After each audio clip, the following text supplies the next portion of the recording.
Is it live? Yeah, live!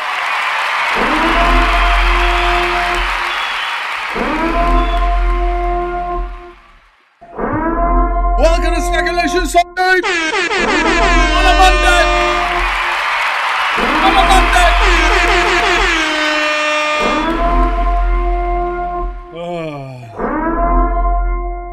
Welcome to Speculation Sunday. Today we're doing it on a Monday. We've had quite an eventful weekend. Big kickoff to the 70th for Disneyland. We had FanFest come to an end. So very sad times. There's a lot to talk about. All the theme parks, honestly. Today we got Just Ask Danny in the house. Danny, how are you doing? Are you surviving this heat? I'm surviving it for sure. I'm staying outside. All right, hold on. I feel like I got frozen. I don't know why. You are frozen. I'm frozen. You froze. It's so I don't know what weird happened. because on my camera I'm working. I don't know why. I'm just turning it off and on. Just frozen Mondo. Hold on, there we go. I'm turning it on right now. All right. Usually it's just lost Danny.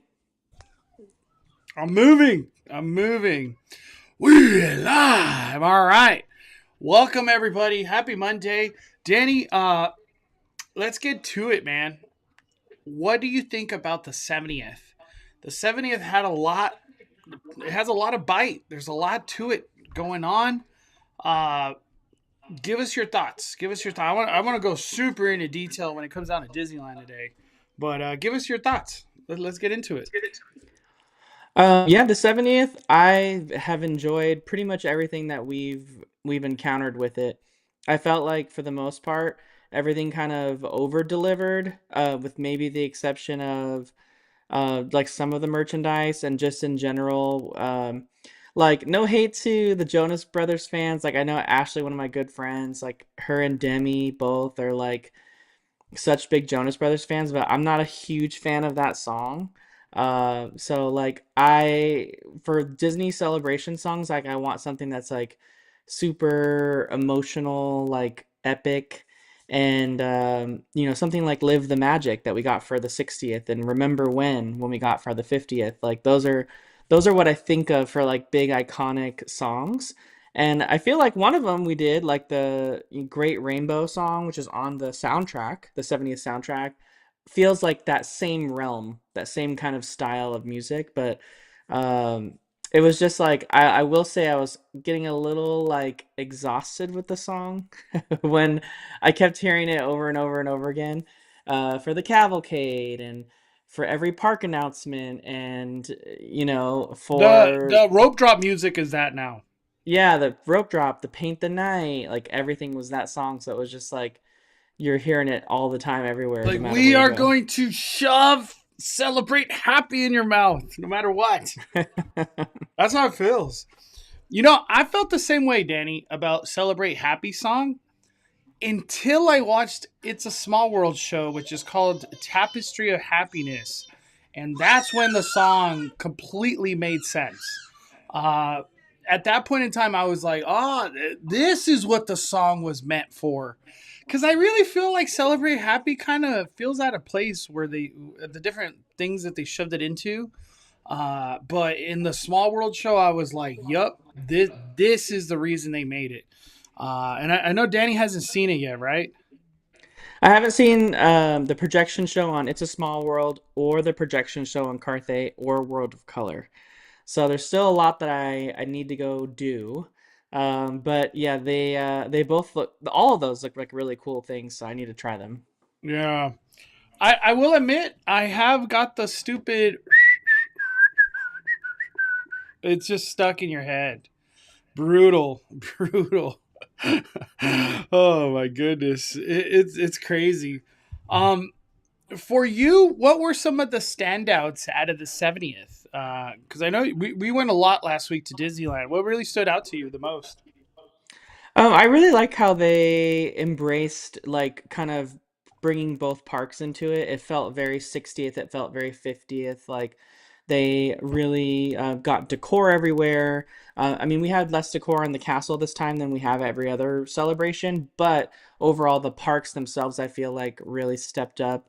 And just seeing like the merch everywhere and everything, it really felt even better than what they did for the Disney 100 celebration. It's like everywhere you go, everything that you touch talks about the 70th, and it's like, you're seeing it at the food restaurants, you're seeing it, you're hearing it in the announcements of the shows, you're seeing the decor everywhere, in all the merchandise that you're buying, on the cups that you're drinking, like everything really just like has the celebration. So I think that part stood out to me the most. Like they really spent the time to make it a pretty big celebration. From what we're all hearing, even from people at Disney, right? They're saying that 75 will be a much bigger, more iconic celebration, which typically isn't the case for Disney, right? They don't normally do 5 birthdays, they always do the 10 birthdays. So, but it makes sense, right? 75 is more of an iconic year than 70. And we have to think about the future too for like what's on the horizon with Disney. We have Avengers Campus and probably the Coco ride wrapping up at that point. Maybe Avatar already being under construction. So there's a lot to look forward to and celebrate at that time that's like really big. And they don't really have so much new to talk about just yet with the 70th. So it makes sense it's a little bit more scaled down. But I feel overall that's what stood out to me was the decor and just like the overall involvement of everything. I mean, you go into the lobby of the Grand, they've got it. The Disneyland Hotel, they've got the new carpet, like everything's 70th. So it feels like a cohesive marketing plan, which is also always really nice when they do these things. Like it feels like everything's in on it, and so it does a really good job of making you as the guest like want to get the merch, like want Yeah. to try some of the foods because you feel involved in the celebration. This is way better than the 100th by a lot. Like 1,000 times better than the 100th. Uh, Hmm.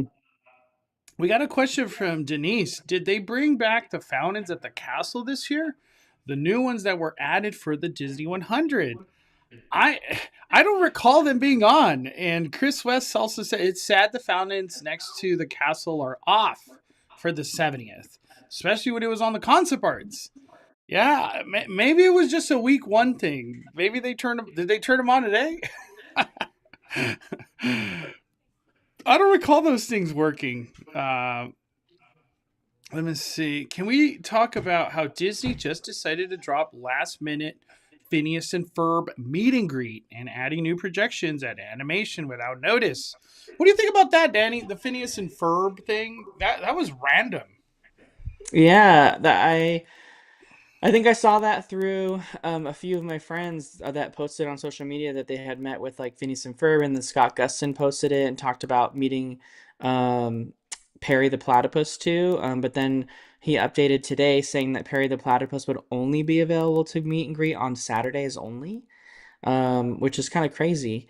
But yeah, that's like the rotating meet and greet area for DCA. Like it's been so many different things. It's been Moon Girl, it's been Spider Spider Man. Man, Yeah. it's been Mike and Sully, like Monstropolis. They had that turned into like Monstropolis right there for a while.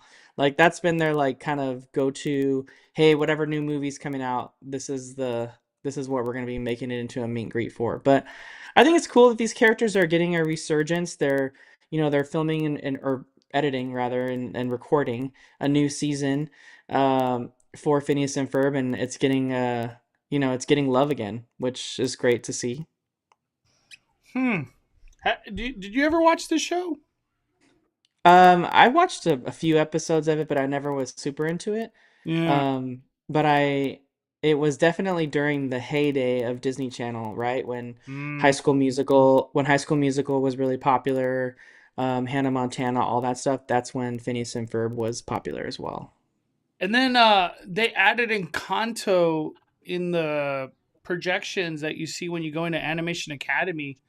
Uh, do you think anything of it, or is they're just synergizing? Yeah, I think synergizing and bringing more popular, content. Like we used to see that every once in a while, with the animation courtyard in that building. Like it was kind of a fun thing to do when a new movie would come out. That was pretty much the tradition over at the animation building. You would go in there and you would see like that new movie being added to the animation building. I remember when they did it for Frozen and when they did it for Tangled and Nemo, like everyone was excited like when they were adding new stuff to it. So it kind of just fell off, and they weren't really doing that anymore. So it's kind of cool that they decided to do it now for Encanto, since it is a very music centric movie. Mm-hmm.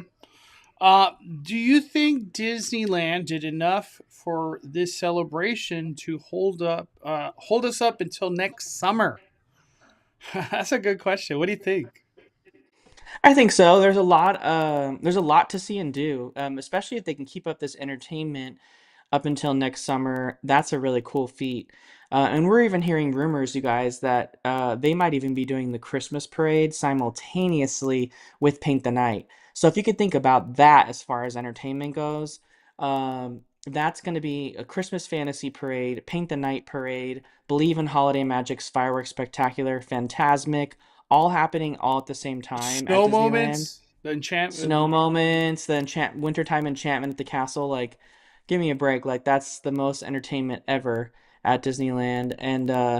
And I think people put it together nicely over the weekend. They talked about how the rides really didn't have long waits, and that's kind of how I remember Disneyland being when I was an annual pass holder during the early days, right? When I was still in high school and earlier, when you get dropped off at Disneyland, the goal was always to go on the rides during the parades and the fireworks show because there'd be no waits. And we don't really like see that anymore because Disneyland doesn't like post pandemic doesn't really have like proper parades anymore, right? Especially daytime parades.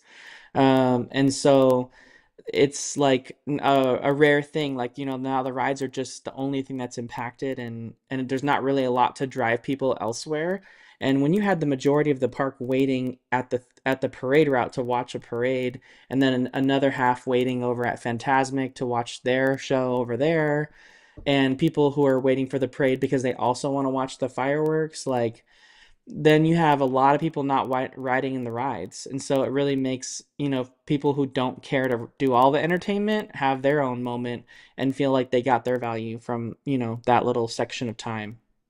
You know, when I when I was thinking, Danny, when I saw all these low wait times, I was like, I think I see why Disney didn't want to bring back Paint the Night so quickly. Because one of Disneyland's biggest motive is to sell lightning lanes. And how do you sell lightning lanes when everything is 10 minutes? You know what I mean? So I almost feel like there was like a holdback from Disney because, well, what about if we do all this entertainment? They're not going to be stuck in lines. Where are we going to get that money from? I see it from a business perspective of like, I understand why Disney just doesn't run Paint the Night for 10 years straight, even though they should. Honestly, you're creating a great experience all around. But I don't know. Just a little bit of me in my heart was like, I see why they don't do this very often because these wait times were unheard of, Danny. Unheard of. And it's the most beautiful thing for a theme park goer. You're going to Disneyland and it's short wait times. And you can watch a Paint the Night. You can watch a Wondrous, a Phantasmic, World of Color, whatever the DCA parade's called. Man, packing a punch. We got Johnny dropping a super chat. Yo, Mondo, it's packed at Disneyland, but got a good spot for Paint the Night. I'm so happy. I got my key. Gonna do the locks after Paint the Night. All right. Danny, we got to get into that. Thank you, Johnny. I'm glad you got a good spot, dude. You'll only have about an hour and 10 minutes. It'll go fast. We got to talk about the key to Disneyland.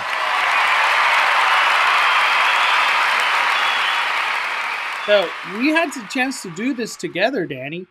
The key to Disneyland is very gimmicky. Um, it's $60. You get one pin that is a collectible out of nine. How do you feel? How do you feel like this played out? I think it's great for families and for kids. I think the cool part about it is once you've collected the sounds and the lights from the different lands, you don't need to have those key holes in the Yeah. park to have anything fun with it, right? Like you can enjoy the sounds that it makes. It brings with you the sounds of Disneyland, whether it's a ride music or whether it's a land music in the case of Galaxy's Edge. Like, um, you can take that with you, and the kids can enjoy that after the fact. It's like a little, oh, I remember this song from Galaxy's Edge, whatever. That's the fun about it. I think they were mentioning that too when they were interviewing some of the merchandise people from the people that attended the media event, that when they were discussing the key before we actually got to test it. So that's nice, because we've had some of these things in the past where um even with Magic Band, for instance, of outside of using them at the parks, really there's not a lot you can do with them. They do light up when you like tap them, but it's not the same as like the key was. So I think in that cool, there's like it can become a toy for kids when they're done with it. So that was fun, and it's something that they can do while they're there. Like I know that you guys, when you were doing it, you spent like 2 or 3 hours doing that. You go into all the different lands and stuff. So plus having to wait in line to put your key in the lock and all that kind of stuff. So I think that could be a fun thing for families to do when they don't want to just go ride rides, or maybe they're there on a 3-day weekend and they've kind of done all they want. And this is a fun little way to do something different. Yeah. My opinion on the key, it is an experience. It forces you to walk all over Disneyland, and it's cool. The key has a lot of elements to it. Obviously, you stick it in and you hear noises and bubbles, and sometimes it has projection lighting, or it creates like a scene like in Frontierland going into Galaxy's Edge. Uh, I thought it was wonderful, especially like all the noises that you keep unlocking as you go throughout this adventure, and final key, which is the one that like opens it for you, is this one right. I think it's a great experience. I honestly, from my perspective, I didn't hear anybody go like this whole thing sucked. I hated it. Too much walking or whatever. For the most part, it was like to unlock and get that mystery pin and find out what I got and whatever the case might be. And then they created trading pin boards. So like if you had a duplicate, you could trade it. If you know what I mean. Like if you need the castle and the castles, you know what I mean. You could trade. And it's like Disneyland. Where did they have those pin boards, Danny? The ones that you could trade with? I saw one in Frontierland and in one in Tomorrowland, and they were only trading for guests. They were only trading with guests who had the pins from within the key that wanted something different. But in addition to that, too, there were also people kind of like hovering around the final key lock in this video right here that were also trying to trade to people who maybe got something they wanted, but didn't, they weren't able to get themselves. So that was also an option too. So I guess maybe something a little bit more prevalent now, as everyone's doing it, versus maybe like 3 months from now when there's not as many pin traders trying to do it. But either way, I'm sure the Tomorrowland and other pin boards will still be live for guests to trade if they want to. Yeah. But I think it's cool. And what's more cool is verified this. I haven't watched the video yet, but I saw a TikToker, and I don't know their name, but they bought all nine. They bought all nine keys, and then they did the hack where you can open it without having to go to all the lands. And they just took the keys out because they wanted the pins, and then they got 3 duplicates, but then it ended up trading in Frontierland for what they needed. And then that person um, then took the little baggie that the pins came in and like put a pin from their own collection back into it and then gave them to kids. So I think that's cool if like you can reseal that little door and it reopens every single time once you go to all the lands, because I think that'd be a fun way too for parents to like maybe put a little surprise in there, like maybe they could put money in it for kids or something like that. And if they do it all, then there's like $20 or something. I don't know, or like a something fun. Like it'd be cool if they can reseal it. I didn't know that you could reseal it. I thought once that door was open, it was just open. Yeah. So Johnny, thank you for the super chat. Everyone, have a wonderful day. Bonfire! Thank you, Johnny. Um, let's see. Let me back out real quick. We got huge mistake from my Alyssa. Disneyland's part on not having Duffy and Shelly May meet and greet and 70th Duffy merch. There's a lot of Duffy fans repping on opening day. Yeah, they did do nothing. No meet and greet. I'm kind of shocked too about the meet and greet. For whatever reason, I feel like it's not coming. Do you get that feeling too? yeah, I don't know about the meet and greet. Maybe it is something that's coming in the future. They just wanted to maybe gauge what the audience interaction was like. I know for people outside of this community, right? I had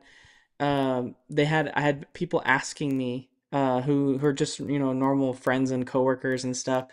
They were like, "Who are those teddy bears at the beginning of the parade?" And I have to explain to them like what Duffy is, and that sent me on a loophole or a rabbit hole. And then I sent Mondo a video. I didn't know that Duffy actually had his roots in Walt Disney World. He was actually created for Walt Disney World.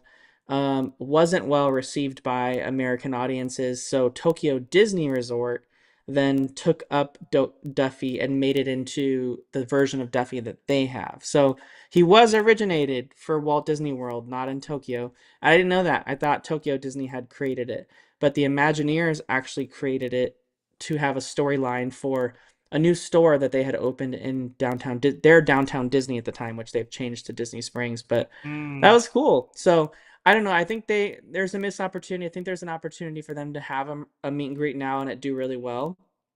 And more importantly, after watching that Duffy video that I did watch, it very much seemed that in general, the Duffy video was pointing out how Disney has been marketing like specific merchandise for all the Duffys at each resort. And like the only way you can get that merch is if you travel to that resort. So I think that'd be cool if they did like 70th outfits for Duff and like little Duffy plushes and stuff, because then that would get like the Japanese people, the people from Hong Kong and from China to travel here to try to, get those merchandise that they really want to have all the Duffys. Yeah. My Alyssa showed me there was like a pin, a Disney pin. I don't know where she found it. Maybe World of Disney that had, I think, Duffy and Shelly May. But for the most part, there's no Duffy merch. Just kind of, it is what it is. 24 months! 24 months from T. Rodriguez. Were you guys able to try 70th foods? And if so, do you have any favorites? Anything you tried, Danny? Anything stand out for you? I tried the new breakfast items, which I don't think are 70th exclusive. I think those are just new items for Disneyland Resort in the summer. And I also tried the Paint the Night dining package, which in my opinion is a 70th food because it's only Yeah. available for that. So I've loved everything I tried, and they'll be in my video when that comes out tomorrow. But I tried the spam breakfast from um, Bengal Barbecue, and I also tried the Paint the Night dining package at Plaza Inn. And I have a really good tip about subbing out the meatloaf. If you if you weren't too keen on getting the meatloaf, you're not stuck with the meatloaf, so don't worry. So this one's a banger right here? I loved it. I loved it. I will say you get two sauces there, so you get gravy with little chopped up spam in the gravy, and then you have rice, and then you have scrambled eggs, and then the two pieces of spam, and then you have like a chimichurri sauce and oil. To me, the chimichurri sauce was weird on Huh. eggs. Like I don't know. It wasn't a flavor that I associate with eggs. You know what I Yeah, mean? Like it should have been ketchup. I'm just saying. yeah, I mean, I would probably put ketchup on this too because I liked the gravy with the spam, and I poured the gravy with the spam all over the eggs and the rice, and that was like super good. Like when I want spam and eggs, that's how I like picture it. That's how I envision it. It's almost like a weird modified version of like a Hawaiian loco moco in a way, but with spam instead of like a hamburger patty. But the I will say the gravy was like kind of needed a little more salt. It wasn't as flavorful as I wanted, so I think that's why people were using the chimichurri sauce. But I don't know. To me, it was too like dinnery for me to have on my eggs. You know what I mean? Mhm. It wasn't You're a trying to have sauce. I was like, breakfast, not dinner. yeah, I'm not trying to have that at like 9 in the morning. You know what I mean? So, but it was good. It was good, and it was so fresh and amazing. And you cannot mobile order that at Bengal Barbecue. You can only order that in person. Gotta wait So, in line. I had a chance to try the ribs from Bengal Barbecue. Um, these were good. They weren't great. Very tough. They're very tough to chew. Um, the grilled Tahitian ribs. You get two slabs of them, so you get a hefty portion. For me, the real standout was this thing right here, this pulled pork and mac and cheese. I don't know if that's 70th, but this is great. A lot of flavor right there. Um, there wasn't, you know, I'm on Instagram a lot, on Twitter a lot. There was nothing that like somebody was raving a lot about, right, Danny? Like nothing really stood out from the 70th. Uh, yeah, there not that I remember like specifically. I know some people had tried the 70th gray stuff, which I think they call the 70th stuff or the anniversary stuff or celebration stuff, I think. Over at Red Rose Tavern. That one looked pretty cool. There was the confetti waffles, yep. But I think the big standout from everyone that we had recommended was the pineapple upside down Dole Whip. That's at the Tropical Hideaway, and that is a new 70th item. Technically, it's at the top of the page you were looking at, Mondo. Um, and the pineapple upside down. So yeah, this was from 90s night. This was a 90s night exclusive food, Damn, and it's like a it's dinner, so Danny. funny. It's so funny because when we had that on 90s night, I said in the video, I wish this would come to the regular time, and then it did. And so this was honestly the best thing I've ever had at Tropical Hideaway, and probably one of my favorite desserts ever at Disneyland. The cake crumbled into the Dole Whip on multiple layers. I would probably ask for them to have a little bit less caramel than like some of the cast members have gone a little ham with the caramel. People like that, but like you have to remember this isn't ice cream, right? This is Dole Whip, and you guys know Dole Whip is pretty sweet in and of itself, right? It's pineapple juice that's made into like a soft serve. So pineapple Dole Whip is very sweet. So mixing that with like caramel, syrup, which is really sweet too, is like you just like sugar overload. So I would say maybe ask them to tone down the caramel a little bit, but the cake balances it out, makes it real good. I love this. I can't, and everyone that we had recommended try it like DM'd us and said this is so good, best thing I ever had. This is so amazing. So good. Danny, did you ever go back to the locker that scans your magic band? What does that mean? I think they mean the one in Adventureland. I did, yes. Oh yeah, by Jungle Cruise. Okay. Yeah, Mondo and I did it on preview day, and we did it on the 70th weekend day on both days. And it's cool because one of one of the lockers said 5571 on it, which was awesome. But yeah, you scan your Magic Band on it, and it prints out a commemorative ticket for the Jungle Cruise. And then it also assigns you to like a group, because your group, your crew, who's taking you on your cruise has a name, and so like you're given a crew that you're kind of like becoming a part of. And there's five different crews, so there's like five or six, and so then there's like five or six different tickets technically that you can get. I know some people were trying to collect them all, but I don't know how that's gonna be possible nowadays. So. Yeah, this one right here. I wonder if the Magic Band activations were all working today. The one in Frontierland was not yesterday. I guess it worked early, but it didn't work later in the day. Um, let's talk about that, Danny. Since we're on this subject, how do you feel about the Magic Band really coming to life now at the 70th celebration? Yeah, I mean, I think it's great. I love these Magic Band activations. It gets people, when you're doing it, it gets people to be like, "Well, how are you doing that?" And then you have to explain to them that it's a Magic Band. The same thing happens too now when you're using your Magic Band to enter the turnstiles, since they work so well there now.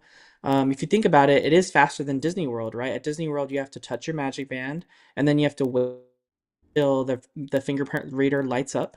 Then you put your fingerprint on it, and then it have to wait for it to read your fingerprint until everything turns green once again, and then you can walk through. Versus ours, as soon as you touch and scan it, it instantaneously recognizes your face and the gates open all in one motion. So it's very, very, very quick. So there's a big incentive now to wear a Magic Band, and we've all gotten one for free if you've been a Magic Key holder. In the past few years, Disney gave you a Magic Key Magic Band, which Mondo was using in the video over at the Jungle Cruise one. So you should all have at least one Magic Man, but there's plenty to choose from now if you want to. And there's more of a reason and incentive to do it. I think the only thing that we're missing, Mondo, from Walt Disney World is they can use theirs on parking, which I wish we could do because I hate pulling my thing out for parking. And Um, our magic bands should give us on ride photos as well, like Walt Disney World. yeah, and then also being able to like take off your discount like with that too as well. Yeah, there's a lot of stuff missing from Magic Band, but they're working towards it. Yeah, Uh, it's a good step in the right direction really towards, good step. adding more stuff. So you can do the Lightning Lane redemption now. You can do the ease of access on the turnstiles, and you've got which even they don't have, right? They don't have those kind of Magic Band interactions. And I like these Magic Band interactions over, the ones where you'd get a vibration if you walked close to it and you have to like spin your hand around like you did for the Disney 100 celebration. So I think there are still some of those with these 70th medallions because like every time I walk past them with a Magic Band on, it still vibrates. So I don't know if that's just the old Bluetooth like motors that are there that are still kind of like triggering your Magic Band, but they're not attached to anything. Yeah. Um, because I know after the Disney 100 celebration, they did that same thing for like the Headless Horseman during Halloween time. When you like spun your Magic Band near him, you would activate him as well too. So that was, maybe those are just kind of left over, but it's cool. I hope they keep doing more and more Magic Band activations that require touch points, right? I think the most important thing about this Mondo is this is what we were supposed to get from Imagineering over in Toontown. This was supposed to come in Toontown, and I think this is maybe their test to try to do it and see how they can do more of them. Because when Mondo and I spoke to Imagineering in the Imagineering booth over at D23, they said that this exact interactivity would be coming to Toontown with Magic Band. They Not said that even when we that. were We talked there. to an Imagineer in Toontown while they were still working on it. Yeah. But more specifically, when they had Q&A, like when you could ask the Imagineers Uh, questions, they said that Magic Band interactions were planned for Toontown and they would be coming. And we saw some really great interactions come to like Goofy's house and stuff and the fountain specifically. But we don't have Magic Band interaction. And so, and then we thought, oh, well, maybe we'll get it in the treehouse when the Adventureland treehouse opens. There's no, got to be Magic Band interactions there. And that'd be such an easy way for them to implement it, right? Like, if you want to really fully experience the Adventureland treehouse and see these things come to life, you'd have to have a Magic Band to do it. And that was not implemented either. And so we were like wondering, like, are they just going to kill Magic Band? But they still kept coming out with new ones and they were putting them in the stores. And then it just slowly, we thought it was going to die. And then they just, all of a sudden, this happened and the turnstiles happened. And now it's like Magic Bands have a brand new life at Disneyland yeah. again. I am happy to wear a Magic Band at Disneyland. For the most part, it felt worthless. I don't know why I'm wearing it. Unless I'm doing Lightning Lane somehow, then it makes sense. But I enjoyed my Magic Band experience. It adds life to the parks because it's interactive and it's cool. And all these Magic Band things were so tied in to the lore of whatever you were doing. especially the one in Frontierland where it had like the Mark Twain, the Disneyland train, Golden Horseshoe. It was just cool. The castle one, to me, that was my favorite one, the castle. We got Carla and Kiko, 46 months. Carla and Kiko! 46 months. So great to see you again, Mondo and Danny. Happy to finally experience Paint the Night. It's worth all the hype. Kiko was excited to see Duffy. Let's go. I did. I watched the cavalcade with them. So I got to see Kiko's reaction to Duffy. So that was fun. Duffy was cute. Super cute. Yeah. Yeah, but it was good to see. It was good to see Carla and Kiko, and that was their first time seeing Paint the Night because they never saw it originally. So a lot of firsts for them on this trip. It sounds like they had a lot of fun. Thank you, Carla and Kiko. Man, you guys came at a great time. Honestly, the heat is coming hard now, in my opinion, at the parks. We also got Johnny with a $5.99 super chat. Let's go, Mondo. I got a question. Did you use the Disneyland Wi-Fi during your live? I feel like internet is brutal for me. You have to be on AT&T. I never go on the Wi-Fi. If I ever do go on the Wi-Fi, it's maybe World of Color. But mostly, I'd never on the Wi-Fi. But you have to have an AT&T phone, Johnny. My Verizon phone, brutality. It sucks at Disneyland. I don't know how else to say it. Yeah, same with I have T-Mobile and it's not good at Disneyland in all places either. Disneyland's official wireless sponsor is AT&T, and it's every single cast member device is on the AT&T network. So in areas where cell connection is not there, they have cell phone antennas specifically for AT&T so that cast member devices can work everywhere. So if you have AT&T, you benefit from that. At not only Disneyland but also Disney World too. So yep. Verizon sucks. It's unusable at Disneyland. Let me go to this now, Danny, because this was a very big change. We got a new song to the ending of Paint the Night.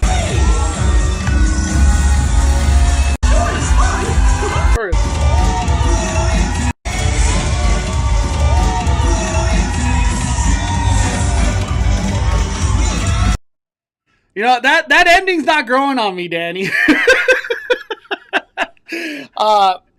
This is how I looked at it. Honestly, it's terrible. I don't know how else to say it, but 99% of Paint the Night is incredible. Incredible. So I don't let this ending, stop my fun of Paint the Night. We all had that feeling that Zippity Doo I was just going to get annihilated out of existence. But I'm not letting it affect me. I still love everything about Paint the Night. I don't think this ending's going to grow on me, but it is what it is. What do you think, Daddy?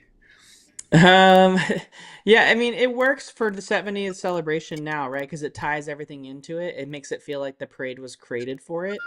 If the parade stays beyond the 70th, which I don't know if it will, but if it does, I hope they pick a different song because I don't want like the 70th parade to the Paint the Night to parade to always be associated with that song. That song. I know. But they took out When You Wish Upon a Star too, which was like, why? Why did that have to leave? I think it's because it was interweaved with Zippity Doo Dah. Yeah, so there's really no kind of way to save it. Yeah. Yeah, we knew it was coming, and when it finally happened, I was just like, whatever. 99% of Paint the Night is really, really incredible, except this part. But yeah, just wanted to bring that up. We got Daniel Delgado, 18 months. Thank you for all the coverage of opening of the 70th. Hey, thank you for following along, my friend. By fire. Thank you, Daniel. 18 months. That song does not blend well at the end. It does not. It's terrible. I don't know how else to say it.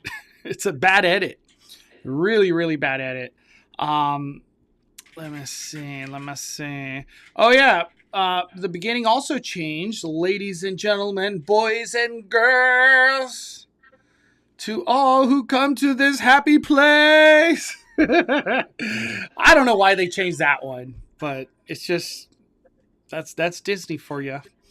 I Yeah, I don't. think it and that one also works because like the whole celebration is like celebrate happy, right? And the theme of the reason why they say they chose celebrate happy was because of that line.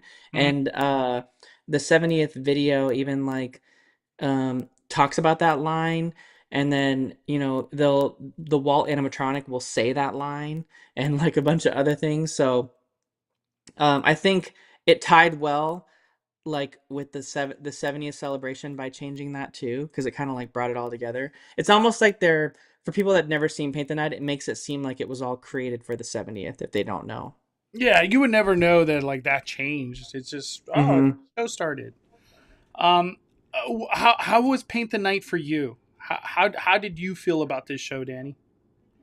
It was great. I love Paint the Night. It was I've never seen people so excited, at Disneyland, so just enjoying and hyped up. It was like crazy to see the hype level of like everyone seeing a nighttime parade again. Um, and and it truly, like I said earlier in the podcast or the live here, like it does really good. You forget how good a parade like this does at distributing crowds until Yeah, you have it, and then you realize like just how much better all the lines are everywhere else when something like this is happening. So and it's funny because I was talking to my mom about that too, and she said, yeah, when you were kids, she's like, we always waited for the parade so that we could go ride parade. yeah. Paint the Night for me, it was just beautiful. It was so joyous. It was everything I was expecting it to be, and plus more. To get the Frozen float back was awesome. I think the Frozen float it just fits so perfect with all of this. Um, I loved it. I just all I thought was like I can't wait to watch this again and again and again, and I'm not gonna get care. I can watch it 100 times and I'm still just as happy as the first time. Uh, the crazy part about Paint the Night is that it just literally leads into Wondrous Journey, Danny. Uh, I can't believe what kind of combo we have now. It's kind of like this weird effect that like people used to camp for Wondrous Journey. Now there's no camping because all the camping's for Paint the Night, and Wondrous is just part of the whole process now, and I love that. I love the back to back. Is beautiful. It's beautiful. Hmm. Um, how do you feel about Wondrous? Did it hit you just as hard as back in the day, or like how did it fall with you? Yeah, it's a great show. It's got the thing that I think it's such a drastic change for having Mickey's Mixed Magic for so long, because Mickey's Mixed Magic is very much a show that doesn't have a lot of pyro on purpose, right? That's the whole purpose of it. And when you change that up with Wondrous Journey, which does have a lot of pyro in it, it's such a crazy change, and it's probably very expensive in comparison to Mickey's Mixed Magic. So it's nice to see, a very epic version of the fireworks show. We're gonna have to do a night, Mondo, where you and I watch it from inside Galaxy's Edge to see what songs they choose for Wondrous Journey, because we haven't done that yet. I know. I have seen like one Instagram story of coverage inside in Galaxy's Edge. Everybody's seeing Wondrous. I almost feel like Galaxy's Edge is probably empty when they do fireworks. Very minimal crowd in there. Oh man. For the 70th, Danny, like someone said earlier, we're gonna have this all the way going into June next year. Are you comfortable with that? Is this something that you're okay with for a whole like year and couple months? Yeah, I think it's great. I think it's nice to have a celebration like that go on for a long time.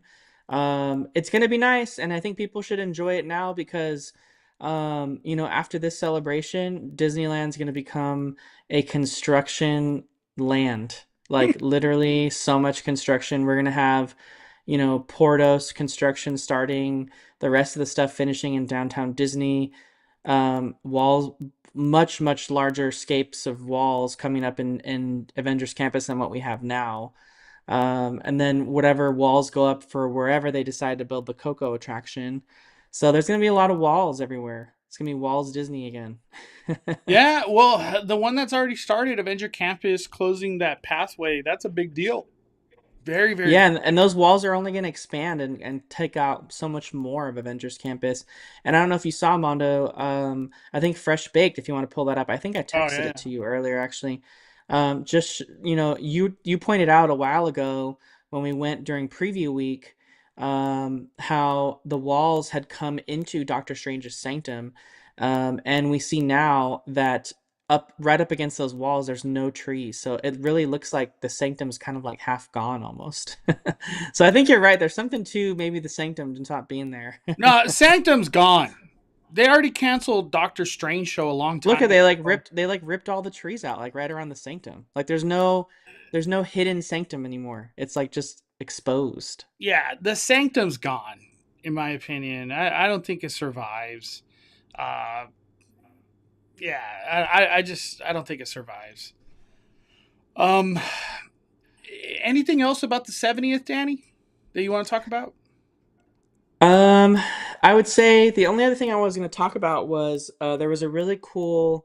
There is currently a ticket offer in play right now for just regular guests for the 70th, but Costco is also offering a special ticket offer, and some people posted on social media today. It's a really great deal. It's a 3-day park hopper ticket, but it also includes Lightning Lane multipass for the day. But in addition to that, it also includes a $30 gift card for dining. Yeah, So that's so random. that there's so much that comes on that ticket. It's $450. You get 3-day park hopper ticket, lightning lane, and $30 dining credit. Like that's a pretty good value, honestly, for 449.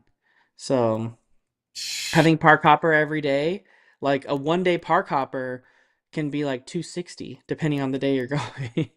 Is it thirty So dollars just one $30 or $30 every day? yeah, I believe it's just $130. One $30. Yeah, yeah, yeah. Yeah, but you do have the lightning lane for all 3 days though. That's insane. Insane value. So you're a Costco member? Check it out. Check it out. Uh, that's kind of crazy to see Disney going back to Costco. I feel it's been a long time since I've seen anything Disney at Costco like that, like ticket wise. Mm-hmm. Um, for me, the last thing I want to talk about was World of Color. I've only had a chance to watch it once. World of Color, what a start! It starts off with the Muppets as a pre-show, very entertaining. When I watched World of Color Happiness, I think that's what it's called. Uh, I was enjoying it, and then I was not enjoying it, and then I just want to say I felt like, what are they doing here? Uh, dare I say, I felt bored, which is really weird. Um, I don't know. World of Color Happiness didn't fall for me in any way.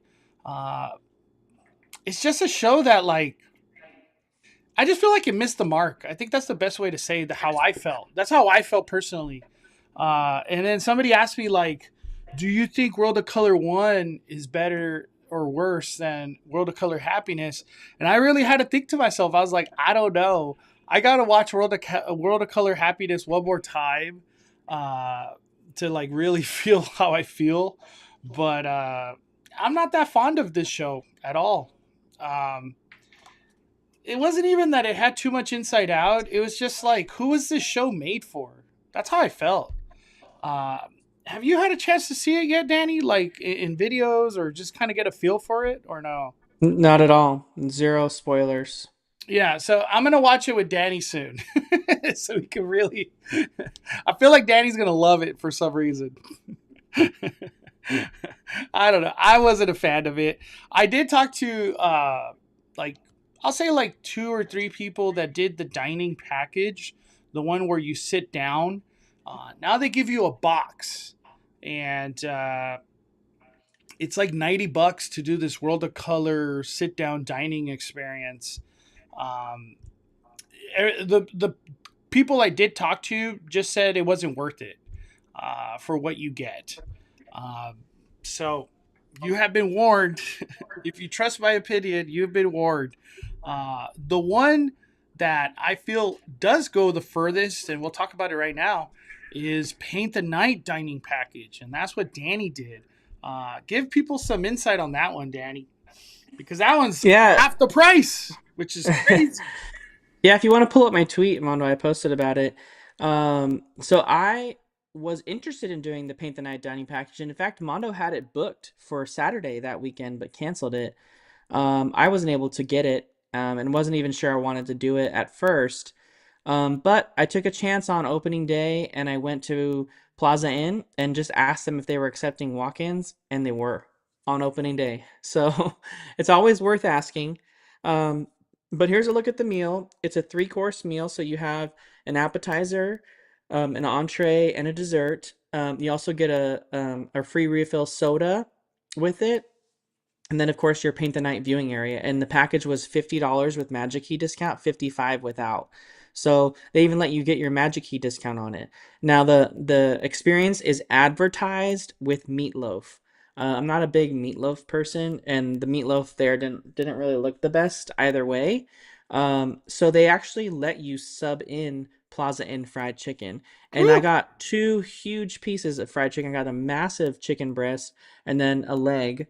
And then they still put it on a bed of mashed potatoes, which you can't see because it's being blocked by the chicken.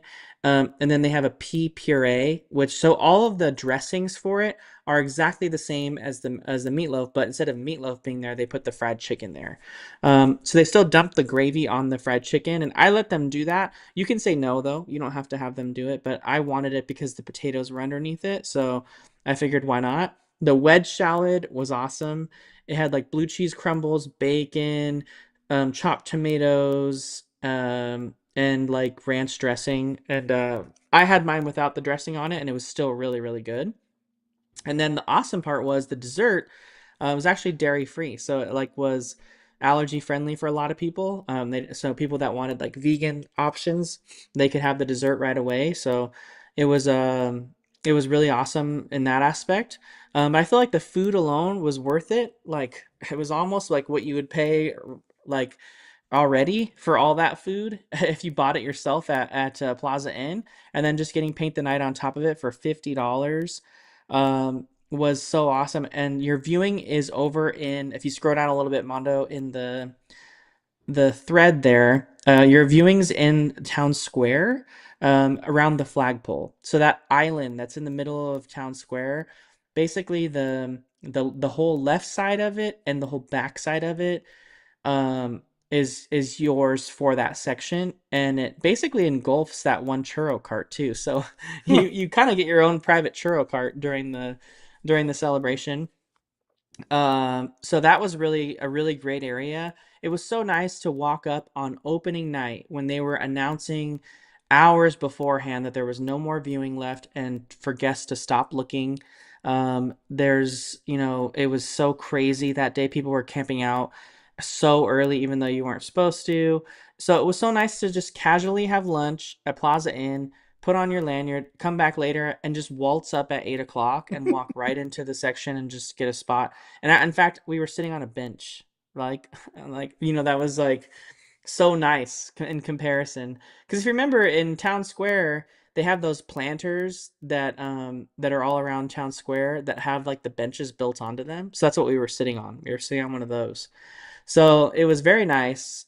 And at $50, it's one of the best value dining plans I feel like you could ever have.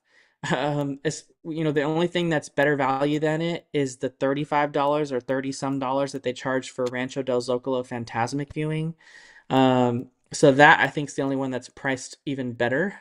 But this was super great. After I changed the food to fried chicken, like that was probably the best meal plan too, like that you could get for it. So it was awesome. It was awesome. I would definitely do it again. And for that peace of mind of knowing that you can just enjoy your day and then literally 45 minutes before just show up and sit down is like priceless for a lot of people that don't want to have to deal with camping out and sitting in the sun and waiting. You know, they want to enjoy their day at Disneyland and then just go sit down.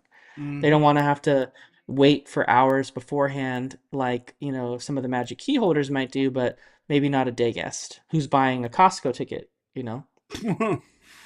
We got Bianca. Do you know if they're going to bring back the Festival of Foods? I want to say it was already announced, right? Festival of Foods. Is that the Christmas stuff? Um, I think I don't know what she's talking about. Maybe, I know that, what do you call it? Over at Paradise Garden Grill, that one restaurant does like festival food favorites, like after the festivals. Oh, yeah, yeah, yeah, yeah. Dang, I haven't. I don't even know what that restaurant's serving right now. What is it? What's it called? Uh, Paradise Garden Grill. Let me look, dude. What are they even serving right now? Let's see. Disneyland. That's a great question. I just and you know what? To talk about that festival little center over there by Goofy Sky School, they're doing Encanto characters. Mita Bell. Uh, was it Bruno? Was there? Who's the one in the purple, Danny? What? The Encanto character that's in purple. Louisa? Louisa. She was doing meet and greets too. Oh no, Isabella is the purple one, and then Isabella. Luisa has the blue dress, and then Bruno's the green. Yeah. Let me see. What do we got? Paradise Garden Grill. Uh, we have chicken taquitos rojos, achiote chicken salad, El Pastor tacos, esquite loaded chips, carne asada wet burrito. So it's like all Mexican. Yeah, it sounds like what it was for Food and Wine. They just never like got rid of it. Okay. Yeah, I forgot about that. How they had like all the banger foods kind of thing. Mm-hmm. Yeah, I guess they're not doing that right now. I don't doubt though that Paradise Garden Grill does become something in like a month for all we know. Um, it really seems like the 70th kind of has a little bit of life throughout this thing because we have July 17th, Walt Animatronic, Small World getting another verse. Um, like the Walt Museum thing they're gonna do, which is gonna be really cool. Man, let me see. I'm just reading right now. All right. There was something I wanted to talk about with Disneyland, and I can't remember all of a sudden. Gosh. Oh. Uh, we're done with the 70th. I think that's enough for right now. Uh, we were talking to somebody, and he was saying that this will be the last year that we have Oogie Boogie Bash at Disney California Adventure. And that Halloween party is going to finally make its way back to Disneyland. Back to Disneyland. Uh, and it's not because, like, unpopularity, Oogie Boogie sells out. It is what it is. It's just there's going to be so much construction from now till next year's Halloween. Uh, how do you feel about that? If that does come to fruition, Danny, is Halloween finally going back to Disneyland? I think they'll have such good reception from it that they'll probably never bring it back over. Yeah, I doubt it ever comes back to DCA. Do you want it to be Um, called its old name, Mickey's Halloween Party, Mondo, or Hell do you yeah, want it? Or do you want it to adopt the Disney World name and have it be Mickey's Not So Scary Halloween Party? Nah, just keep it the same, man. Uh, do you think they go back to Mickey being the host in a way? Like, because right now it's like all Oogie Boogie, and it goes back to Disneyland. It's Mickey. Uh, I sure hope so. I don't know who else could be the host out there at Disney. For me, I like it being back at Disneyland. I feel like there's just way better meet and greets, way better treat trails. You get the parade at Disneyland. How much more magical is that? And at the same time, you get fireworks, which I hope they bring back. Disney's cheap sometimes, so I hope that happens. And you get the cadaver dance out there in Rivers of America. You don't get that at DCA. There's just so many more elements that come to life when Halloween's at Disneyland. Uh, Mm-hmm. so I hope that happens. I hope that happens.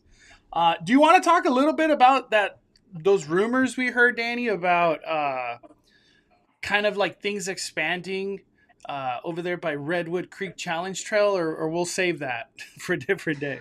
We'll save that for like a full discussion day because I think there's There's a a lot to that. lot to talk about Yeah. at Universal Studios, so we got to transition Well, but over. before we go to Universal, we got to go to Knott's. Gotta go to Knott's.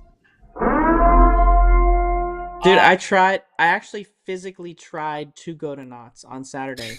And I don't know if our Knott's Adventure's still in here, but completely forgot that it was opening weekend for Soak City. I think that's what it was, and it was the craziest I've ever seen Knott's. Like, I pulled up at like 1 p.m. Preferred parking lot was closed. All of the south parking lot was closed. They were parking people on grass. it's I drove yeah. because I was trying to go to Preferred. Like, I drove through the main entrance, and the security line was like backed all the way into the shops. It was just gonna be a terrible, terrible experience. So I immediately just kept driving, and I was like, well, I'm You're like, I'm going home. yeah now I can. There we go. I don't know what happened right there. I Uh, think you're something whatever you got for your whatever you got your mic plugged into that one time when like Max pulled on or something because it's like it crackles all the time oh too. yeah, So I don't. this thing's Max just busted my mic, dude. I'll get a new one. I gotta get a new one. I actually have one that I can flip flop. I think that's what I'm gonna do. I feel like it's not making that noise anymore, or like the static or whatever. I apologize, everybody. Got a busted mic. We got a super chat from Becca. What time does Plaza Inn walk up start? First rope drop, if I'm not mistaken, right? Yeah, I mean, it doesn't hurt to go over there. Plaza Inn opens early, right? They are open early for dining packages in the morning, but just for character dining. So you're welcome to go over there and ask them, hey, can you check availability for paint the night dining packages? They might tell you to come back later. I think they start doing the paint the night dining packages around 1 o'clock lunchtime, or maybe even 12. So maybe see when the hours are for breakfast at Plaza Inn and then go over there when lunch starts because that's when they start doing paint the night return times. Because I did it at like 150, and that's when I got it. So you got it late. You got lucky. Mm-hmm. Wow, you got really lucky. Um, all right, let's go to Knott's, and the reason we're gonna go to Knott's is because of Knott's Scary Farm.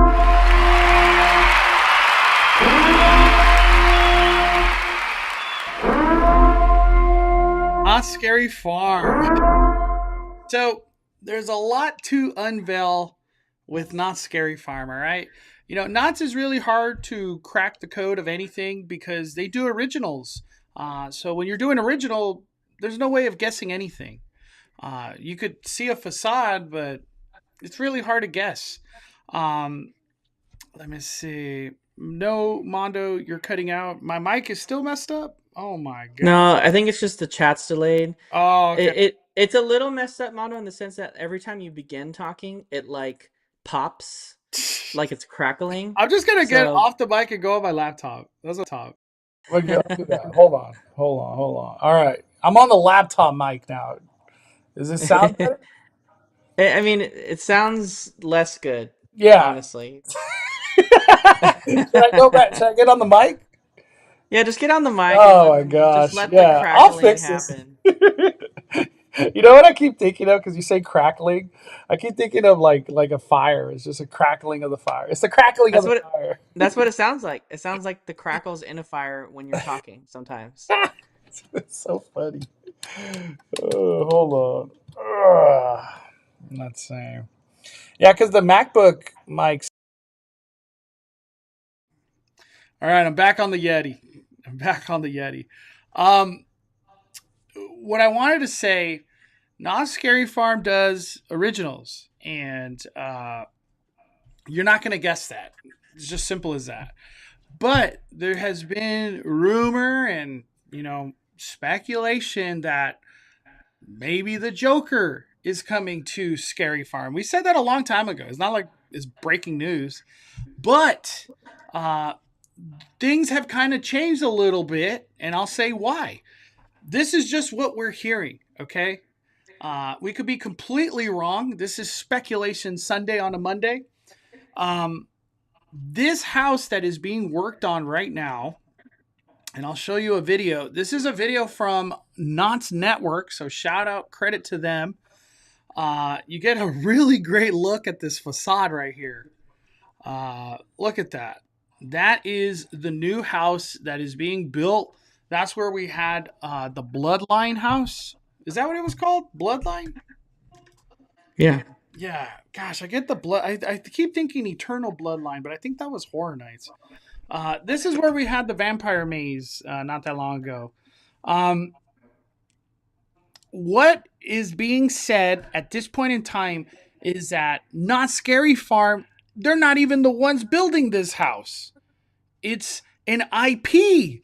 An IP is the one responsible for building this house. What? What? I've never heard of an IP just taking over the house at Scary Farm because the way I look at it, Scary Farm does incredible job. So why would an IP be the ones to step in and they're the ones building the house? For all I know, this could all be wrong and I sound silly as hell, but that's what I'm hearing. And when I think of an IP coming in a Scary Farm and building out a house, the first thing I think of, Warner Brothers. First thing I think of when I look at this facade right here, Arkham Asylum, Batman, Gotham.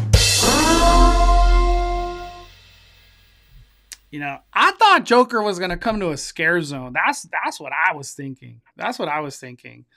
Danny, what are your thoughts, dude? All this stuff that I'm talking about right now, how do you feel? Especially with this image that we're seeing right now. This is crazy. I haven't seen the dead on like that. This is the first time.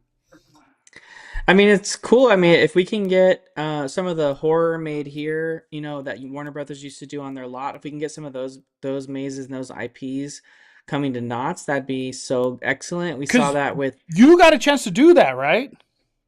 yeah, we did horror made here. They had the Arkham Asylum maze, they had the Conjuring, and the Conjuring's like a big deal. It's gonna have a new movie this year, so I think it'd be cool. I think people really like Knott's Scary Farm because it's all original and it feels like born there and like special. So I don't know how like purists of Scary Farm would feel if this rumor were true. Yeah. Um, I I just like Halloween time and horror mazes in general, so I would be down for anything. And also, I love the horror made here experience that they had at Warner Brothers. So if they can bring some of that to life because of the Six Flags Corporation's partnership with Warner Brothers, then that could be fun. Yeah. Do you think Joker, or I guess just DC Batman, you think it's going to translate good over here at Scary Farm?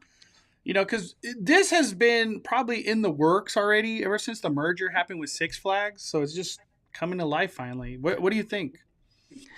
It Joker doesn't work anywhere in Knott's except for in the backstage area, which doesn't have a theme, right?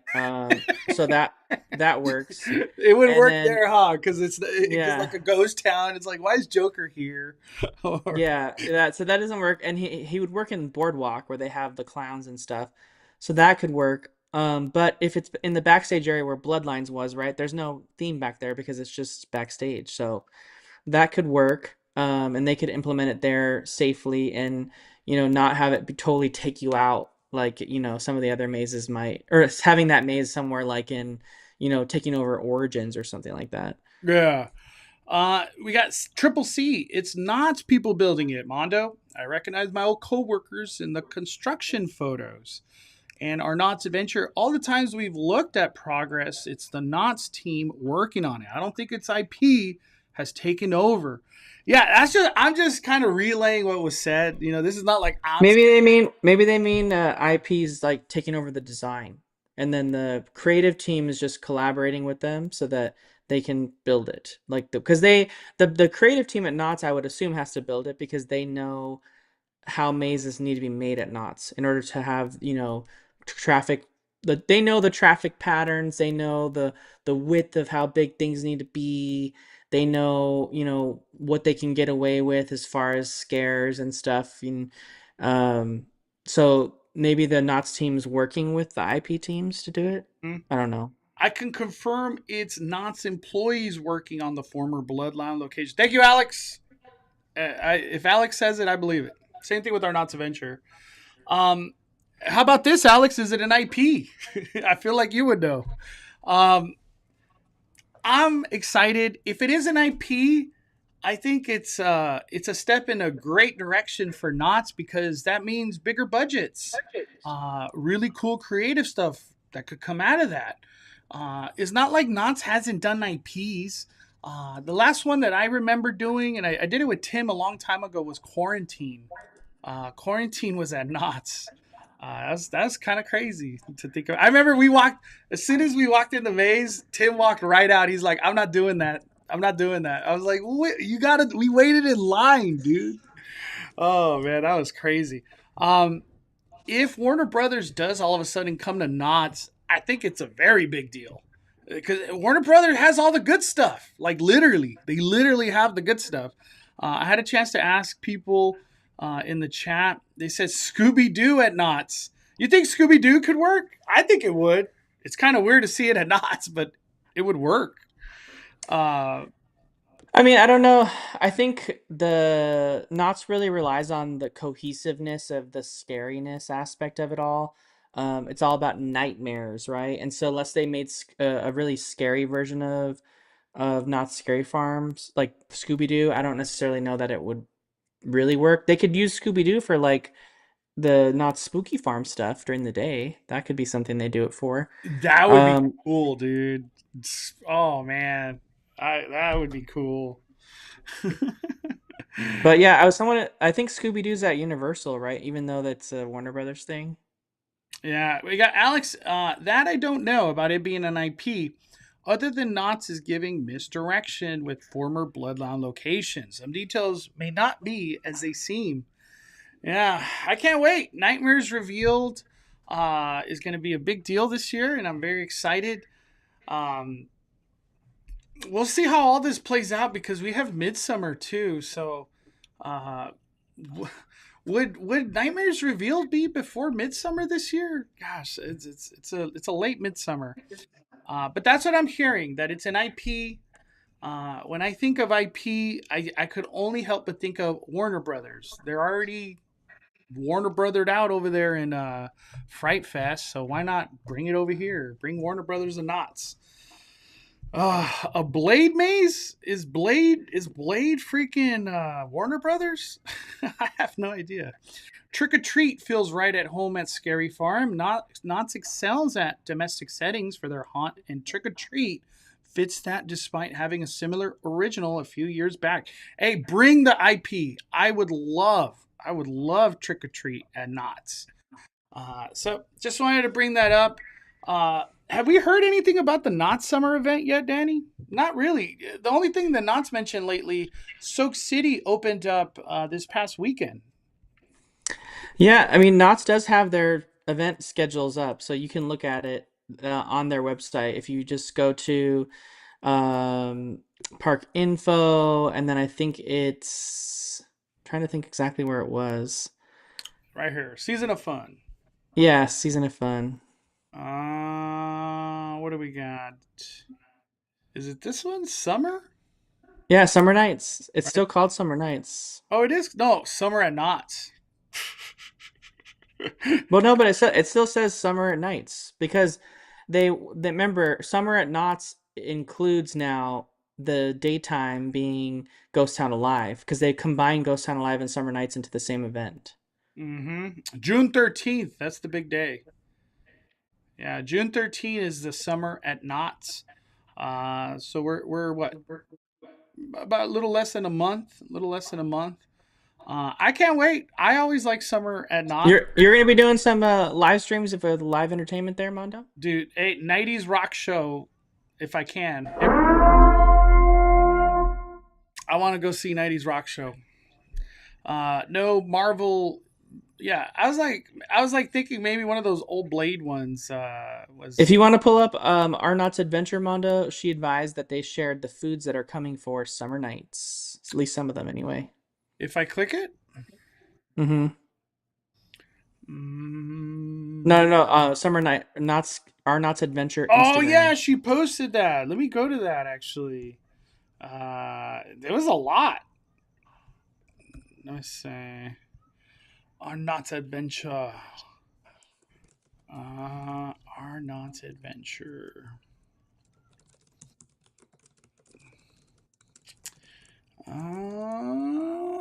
Wow. There's like a lot of stuff. All right, all right, all right, all right. So these are some of the foods coming for summertime at Knott's. We got like a hot dog or a bratwurst. We got taquitos, some shrimp cocktail. I don't even know what the heck's on that pizza. What is this? Mondo loves a trifle. They got two He loves trifles. it. He loves a trifle. Damn. Knott's kind of getting all fancy with this summer stuff. What's this burger? Is it like they put a pineapple on it or something? Huh. Damn, they got another pizza. Are those chicken nuggets? I'm I assuming. don't know. This could be mac and cheese bites, even. I know, that's what I was thinking. I was like, maybe it was mac and cheese. This is my first time seeing it, Danny, like fully, like really focusing. I saw it when she posted. Go back one, Mondo. That looks like you're gonna have a stomach ache right there. Yeah, that looks like you're about to get wrecked in like 2 hours. There's also another one that she posted right here. Some sweets coming to summer nights. So it looks like they're doing that grill thing again. They like called it a French. People love that. People love that. I'm just gonna call it a toast. It's not really like a French toast. We got funnel cake, the trifles. What is Fun that? bun. A Cinnabon? Damn. Wow, that looks like mango or something. Is that a funnel cake with mango and chamoy Yeah, dude. and Imagine tahine? it's chamoy. Oh my god, that'd be so. That would taste so weird. You know Does it what? have People pineapple people would too? buy it. Chamoy on a funnel cake. Damn, that looks good. That does look good. Wow. Key lime pie. Key lime pie funnel cake. What is this? I don't even know what we're looking at here. That's bread pudding. Wow. Damn. I don't like these things. What do they call this? Tapioca? That I think that's chia seed pudding. Yeah, I'm not a fan of that stuff. Some drinks. Looks like a slushy. All right, damn. Thank you, Our Knott's Adventure, for posting that. Yeah, Danny, mango tahine funnel cake. That's wild. Honestly, that could go really well. In all honesty, I'm down we'd to have to try it. wait till Monica can come because she'd be all about that. Yeah, She would want to try that right away. she's gonna like that. So just last thing on Knott's, we're hearing it's in an IP. The house that we were looking at, or maze, it's an IP. I hope it's an IP. To me, that's something totally new and different in Knott's. The one that I'm not hearing anything about is the Waxworks maze. I have heard a couple things, but I'm not going to talk about it just yet. We'll see how it goes. But that's all for Knott's. If you guys could do some investigating on your own, reach out to me. I would love to hear if I'm completely wrong and it's not an IP. All right, let's move on to Universal Studios Hollywood.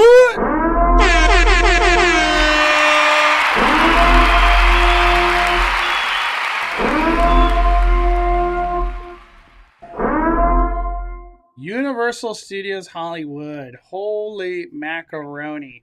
We had the last day of Universal FanFest nights yesterday. It was, in my opinion, an incredible success. I had a chance to go 9 times, and I had a chance to take my girlfriend yesterday and my baby, and so I got to do it with them, and that was really cool. I had a chance to do opening day with Danny. I had a chance to do FanFest with a lot of people. I really walked away from this event with like a lot of cool memories and photos, and just like a really good appreciation of like the movie magic that Universal can just bring to life. It's really incredible what they could do. What was your biggest takeaways, Danny, from FanFest? Man, I loved FanFest. I still stand by what I said in my video, which was it's the best after hours event a theme park has had so far. There's based on the value, right? There's such good value and so many things that they brought. I'd love for Universal to step it up next time when it comes to food offerings and get a little bit more creative when it comes to that route and a little bit more diversity as far as like where they're available. Um, but overall, I think it was a huge success. I'm so happy that the rumors are true that it's coming back and that we'll see it again. We don't necessarily know it'll be the same stuff, right? But we'll see it again and some of the things will still live on. We're going right into Mega Movie Summer at Universal Studios Hollywood, so some of those meet and greets or photo ops, I mean, from like Hill Valley, will live on in the Central Plaza, right, Mondo? That Yep. what is that called? What is that called technically? Just call it Plaza, dude. Everybody knows what you're talking about. Yeah, the Plaza. plaza. They're gonna bring some of those up there along with some other ones too, including a photo opportunity with the all new ride vehicle from the Fast and the Furious roller coaster that's coming next year. So there's gonna be a lot of stuff to look forward to, but all in all, my biggest takeaway was just how much fun it was. It really was a great time. Everyone I know who went, even people I knew who are not, content creators or anything. They just went, people that I know, family members, whatever. They just went totally unprepared and had a really fun time. And I just hope that they, can bring some other, you know, intellectual properties into the mix next time and maybe experiment with something, who knows, Mondo, maybe FanFest will even have a section where we get like a horror maze. And like there's a section of FanFest that's all about like kind of recreating on the lower lot like a Dark Moor, Monsters Unchained, Dark Universe.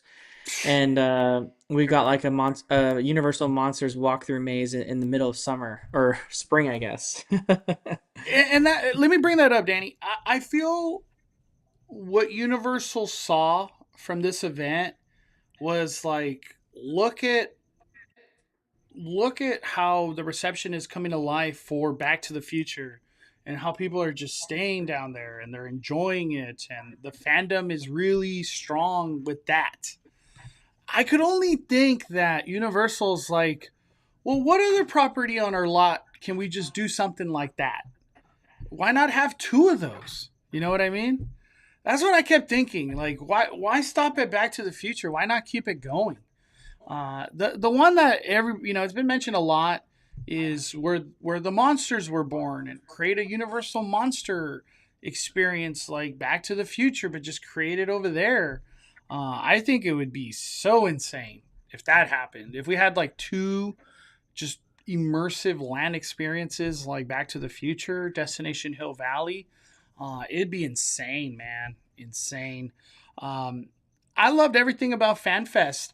I didn't know anything about Jujutsu Kaisen or One Piece. For the most part, Star Trek. I don't really know anything about Star Trek. Even Dungeons and Dragons, honestly, I don't know much about. But I walked away enjoying everything thoroughly. Um, it was just so cool to see all of these different fandoms at one event. Uh, you know what I kept thinking, Danny, is I don't really mean this in a mean way, but it's so cool to just be surrounded by nerds and geeks and just people that are fans of whatever this property that they're here for. It was awesome, awesome. It was just you don't really get that at a theme park. You know what I mean?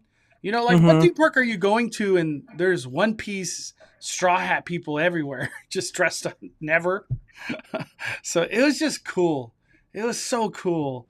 Especially to like the amount of Martys I've seen is like a billion. I feel like I've seen a billion Martys over the last month. Uh, but yeah, I walked away from FanFest of like, I don't know how I could go back to a regular Universal Studios Hollywood day. It's just not the same. I kept thinking every time I'm gonna be on the studio tour and we go through Courthouse, I'm always gonna think about all those moments we had at FanFest. Now it's just gonna be this lonely thing for a while. Um, it's just crazy. You know what I don't get, Danny? I don't get how they did this on their first try. That's what I don't get. They did all this insane planning on the first try. So I feel like if there is a second year, I feel like it's going to be more badass. They're just going to be more, they're going to push in the, we're going to give people what they want. Because this Mm-hmm. time, I don't know if people were asking for these properties. They just kind of came up with them. But yeah. Um, is there one personal thing you would like to come to FanFest on your end, Danny? I want Jurassic. I would love Universal Monsters. I would love them to do more with Harry Potter than what we got. Then I loved what they did with Harry Potter for sure, but I would love for them to do even more than what we had. And even then too, like, um, there's so much that they can do on the lower lot with like sets and things and different stuff like that. Like they could, who knows what next world they can bring to life.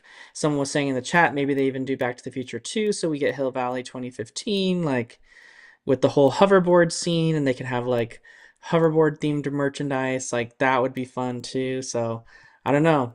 It's there's a lot of possibilities. Yeah, theme park wizard, Pokemon. That Yeah, would be Pokemon's a big one, dude. that would be a fun experience if they could ever do it. So Yeah, I would love Pokemon. I feel like it would. Pokemon is just going to bring people from 2-year-old to 80. The whole crowd's coming. Everybody, like I don't feel like Pokemon is niche at all. Everybody loves Pokemon. Um, I told one of the creative people, I was like, y'all did uh, Dungeons and Dragons, do Magic the Gathering. I want Magic the Gathering. I don't know if there's enough Magic the Gathering people that would go to a theme park, but man. Um, I would like to see Jurassic Park as well. I feel like Jurassic Park would be really, really good. Especially, do you remember that experience that came to San Diego, Danny, where there was big dinosaurs? Like legit, yeah, the walking dinosaurs. the walking dinosaurs in San Diego. Uh, that, but like just with a universal kick to it, it would be insane. It'd be insane. And the other one, I, I instead of Star Trek, it's a total long shot, but Terminator 2, where you just follow Terminator and you got to survive the maze. I think it'd be so cool, dude. Well, I think even better, Mondo, they could go full retro, and instead of Jujutsu Kaisen, they could put Terminator back into that theater, right? They could have the Terminator show. I'm sure they've got that on, in their historical archive somewhere. To just bust that show out and put it back in the theater again, and then program the seats to work with it. They were saying uh, Sailor Moon could be a big favorite to come next year to the theater show. Did you watch Sailor Moon back in the day? Oh yeah, I yeah. watched a lot of Sailor Moon. I don't even know how I watched Sailor Moon. Was it like on channel 11 or something, or channel 5? Yeah, it was on like one of our kids like cartoon show like networks that Yeah. we all watched. Yeah. I guess they've done a Sailor Moon in Japan, so it could be something that just comes this way. Theme Park Wizard says Shrek 4D. I want it back. Yeah, why not? I'll take Yeah, bring Shrek. it back. People would love that too, and it would get a huge following for Just sure. saying, Shrek can carry his weight. They got Puss in Boots. Donkey could come to life. Fiona. They could even go with the new characters of Shrek. He has a daughter now, and yeah, it'd be crazy. There could be a dragon they could somehow make to come to life. But FanFest, super success in my eyes. I can't wait to do it again. If it comes back next year, I'll be instantly buying my fandom pass. But I I think one thing, if you had to give a negative, Danny, what would be a negative for FanFest on your end? Um, Probably just the food. In all honesty, I know that's what I like was gonna say too. yeah, I mean they showed such cool food options, and I wanted to try it, but like so much of it was behind some sort of barrier for me to get. Like I couldn't do the cool food in the Wizarding World. I could only do it by waiting for this 2 hour long experience in which some people really enjoyed, but I didn't want to spend that much time doing that at that event. So then there was all Yoshi the had food. the reservations too.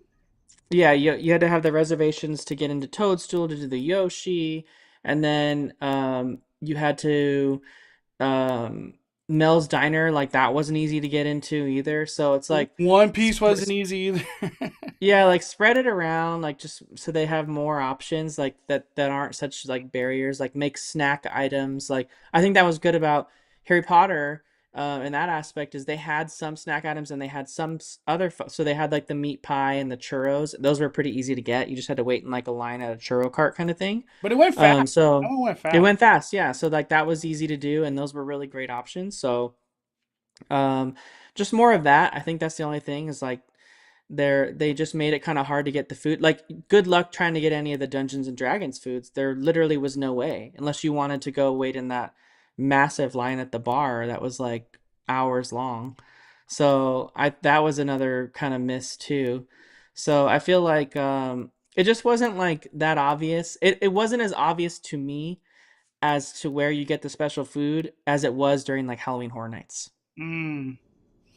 Yeah, for me, the food, the standout was that meat pie thing from Harry Potter. It was the best food item all of FanFest. I don't care what anybody says. It literally was.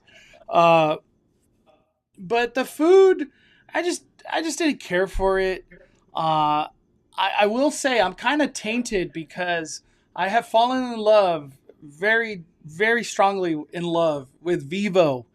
Vivo is the restaurant in City Walk. I've just kind of retired eating inside Universal. I just go to Vivo. I go to Vivo for everything. If I'm eating at Universal, I go to Vivo. And it's just I don't know. It's taking me out. It's just I don't know. It's caught Vivo's so good that I just stopped eating at Universal. It's a weird thing that's happened lately. But yeah, no, nothing called my name.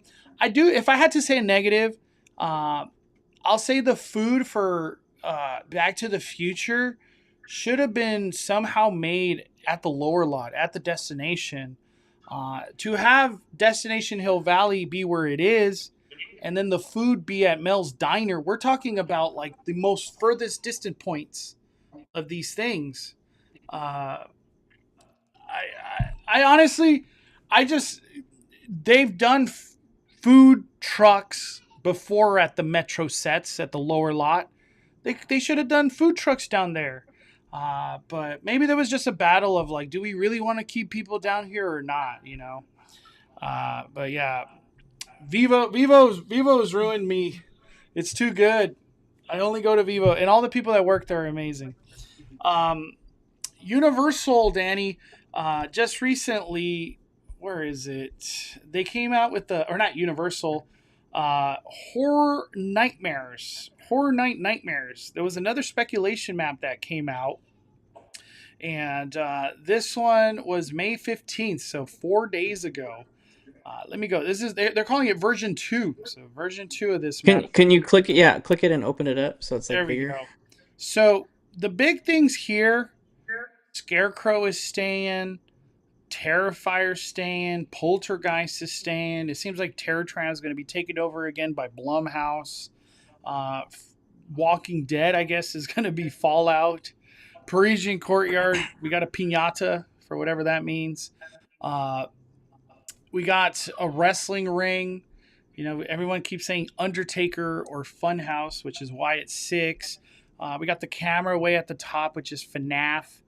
But the biggest thing here is this symbol at the Mummy, the one that's right above Danny right now. People are saying now, Danny, that Jason is coming to Halloween Horror Nights. Are you a Jason fan? Like, how do you feel about Jason? I have no attachment at all either way. So So it's just whatever to you, Daddy? yeah, it's whatever. I mean, it'd be fun to go through, but um, I I don't have like an attachment to it or anything. What's the one that's going in the Jurassic Park pad? Scarecrow. That's what people are saying, or it's the rumor Mm, right now. But okay. the Mummy, which is this house right here, that this could possibly be Jason. You know, there's like these are all rumors, but that maybe Jason could get the same treatment that Texas just got, where we get like multiple versions of Jason, not just one. So it would be just this original thing. I don't know. Jason, I never had a chance to do a Jason maze. If Jason does come to Halloween Horror Nights, I welcome it with open arms. Hmm. It's gonna be something new to me, and I've watched some of the walkthroughs that involve Jason at Horror Nights. It's some pretty brutal stuff that comes out of these mazes. So uh, So are we expecting, Mondo, that the pinatas are just going to be monstrous again, and then this is number 3, and it includes the Isle of the Dolls along with other things, or what happened to the Isle of the Dolls? no, it's just part of Monstros, Danny. That's just what I've been hearing. Uh, everyone keeps saying Monstros 3. I believe it because I could have sworn it was supposed to have been a trilogy. Like we heard that somewhere at some point, but I'm cool with it. I've enjoyed the Monstros, you know, especially if it's the last one. We'll finally move on from it.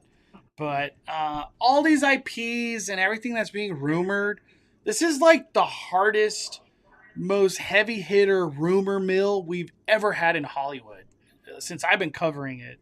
That's like 8 years now. I think if these rumors are true somehow, we're in for like the biggest year of Halloween Horror Nights ever. That's just how I feel, man. Um, it's gonna be unbelievable. It's gonna be unbelievable. Before we get out of here, I want to show one more thing. Shout out to Theme Park Wizard. I think he was in the chat a little bit ago. We got a new visual at Fast and Furious. Fast and Furious. We knew a pull through was coming. We knew it. And Theme Park Wizard was able to get a photo, so credit to him. This is the ride vehicle and kind of the pull through clearance thing that they're going to be doing. Uh, Obviously, they got some zebra camouflage stuff going on, so you can't tell what it is. But that's the ride vehicle right there, Danny. That is it. That is it. Uh, I'm gonna be at Universal hopefully tomorrow. I hope to get some visuals on this stuff too. But I'm so happy right now. This coaster is gonna be insane. Uh, any thoughts on this right here, Danny? Yeah, I mean, I had told you myself that they have to do the pull through with the roller coaster eventually, and so that you needed to be there when that happens. And it's really cool because when you see the pull through, it's like something you'll never see again, where like you see the car just stuck somewhere on the track, and it's like you get some really cool shots. And I never even seen the clearance one where they have that like my guess is that's like a halo around the car that indicates like people could be sticking their arm out in some way, so that shows them how much clearance they need for special effects or for planters or other dirt elements that are nearby where the hill is, like how far away from the ride it needs to be in order to make clearance, so you know the people aren't getting injured. And Yeah. also, they're installing like safety nets all over this thing, and also scream shields, like to block out the noise from the roller coaster itself too. So those probably need to have clearance in and of themselves as well. Look at that. You can see the mechanics right there at the bottom, like for the turning and whatever we're going to be seeing out of this. Oh, I can't wait. I can't wait, man. I'll be at Universal. We'll get some good photos and videos soon. But that's it for now. That's it for now. We're gonna have a lot to talk about Universal soon because they got the summer event. Um, I don't know if I said this. I feel like I have, but I'm just gonna say it again. Somebody told me, Danny, that they were testing water cannons and that all the seats were drenched, and that like something that might be said to guests soon will be that like wherever you sit, it doesn't matter. You could be drenched because of the water cannons uh, On what ride? on Jurassic. Oh, okay. So I just wanted to get the word out there. These water cannons are coming, and they're not playing around. They're not playing around. FanFest merch is not discounted. Sadly, I was shocked. I really thought they would discount, but Dang, Mondo would have gone crazy if they were. yeah, no discount. I feel like probably tomorrow it has to go on discount. I don't know who's buying FanFest stuff anymore. Is there anything we missed, Danny, that you want to talk about that we didn't get to? No, I think that's really covering the majority of it. We really just wanted to talk about our experience mainly at the 70th for Disneyland. So many people were interested and wanting to do it. I think the biggest takeaway that we can give people for the 70th is that they need to, prioritize what's important. And then when you're prioritizing what's important, whether that's Paint the Night, whether that's World of Color, the fireworks show, each of those things has a way for you to really hone in and figure out a way for you to watch it. We have someone in the chat here who's watching the parade tonight. And for a fourth night in a row, the parade announcement has been that they are full and there's no viewing available anywhere to watch in the whole land. We have a large section of Disneyland that's out of commission for parade viewing in Fantasyland because of the Matterhorn construction. So it's definitely putting a damper on some of the spots and some of the availability. And there's also, you know, different VIP sections. The 70th anniversary tour of Disneyland has viewing areas for it. Club 33 has viewing areas for it. VIP has viewing areas for it. And then the Paint the Night dining package has viewing areas for it. So all those areas need space, and then there's only so much left from like the other spaces. So the things that go quick are like over by Small World. So I think when it comes to the 70th, if the entertainment is a big deal for you, just prioritize it and make sure you're planning appropriately. Disneyland has a lot of tips. There's a 70th guide in the app. There's a lot of stuff that they've put out there to kind of really help guests. So take advantage of that. And then, I would say for food wise, also plan what you want, and then just know if you know food is being served at a location, like I did with that spam breakfast. um, I was like, why isn't it available on mobile order? And then she said they're making it exclusive to like in person only. So sometimes they're doing that. So you'll have to, if you don't see a food item that's there, you might have to go there in person to do it too. That's another tip. Yep, yep. My closing thoughts on everything. The 70th is wonderful. You're on the fence about it. Just go. Go to Disneyland. You're not gonna miss out. You're not that you're not gonna miss out. Like you're not gonna regret going to Disneyland right now. The entertainment that we have now, it just feels so different than what we've been having, because Disneyland and DCA are just completely alive, and we're gonna have the new Pixar dance party at the theater. I think next week or like very soon, and then soon enough the Walt animatronic. So there's just a lot going on at Disneyland. And I like that the fun keeps going at night, with the projection shows at Cartier, and then we got the projection show at Small World. I just feel like, from a open to close, there's just something going on. And then that cavalcade with Duffy. Uh, it's just a great time. Great time. Aren't Magic Keys about to go on sale, Danny? Isn't that like. They should be. Yeah, that should be pretty soon. Magic Keys will go on sale again, but it's just going to be the Believe and the Inspire. Yeah, the Magic Keys are coming back. I have it somewhere here. Uh, it is the 20th, so tomorrow. Anybody trying to buy a Magic Key, tomorrow is the day, everybody. Tomorrow is the day. Last question. Are you going to watch Lilo and Stitch, Danny? Yes. Multiple Yeah. times. Multiple times. Is Lilo and Stitch this week? Is that finally this week? Yeah, I think so. It's this week for Memorial Day weekend. All these like red carpets, and then like they have like media events with influencers. It throws me off because I'm like, is the movie now? No, it's like in 2 weeks. You're like, what? Ah, Yeah, keep in mind this weekend is Memorial Day weekend, so it's a holiday, so theme parks will be crowded. Knott's sees the worst crowds ever on Memorial Day weekend, like literally the worst. So just know that that in advance if you're going to Knott's. and I think Disneyland will probably be packed.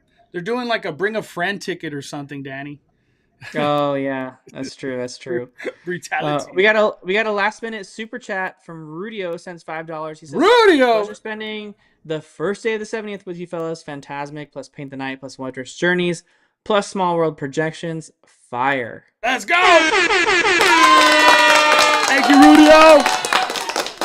Before we get out of here, Danny, content that's on the way on your end, man. Let people know. Let people know. Yep. I had a new podcast that came out audio only just because I was not at home at the time. So that one was talking about like preparation for the 70th, and then I'll have another one coming out that I'm gonna record on Thursday this week that has like my thoughts on the 70th with a special guest. And then my new video from the 70th that I filmed all weekend, including some of the preview days with Mondo. It's a pretty long one that will come out tomorrow. So Hell yeah. So check that out. 5571, everybody. Thank you, Danny. I can't wait to be back at Disney and do all the nighttime stuff again because, man, it's so good. It is so good. Thank you all for watching Speculation Sunday on a Monday. Please smash the like button. We are firing it down. The Cali Bay. And just as Danny are calling it a day, I'm the main host, Mondo. Ah!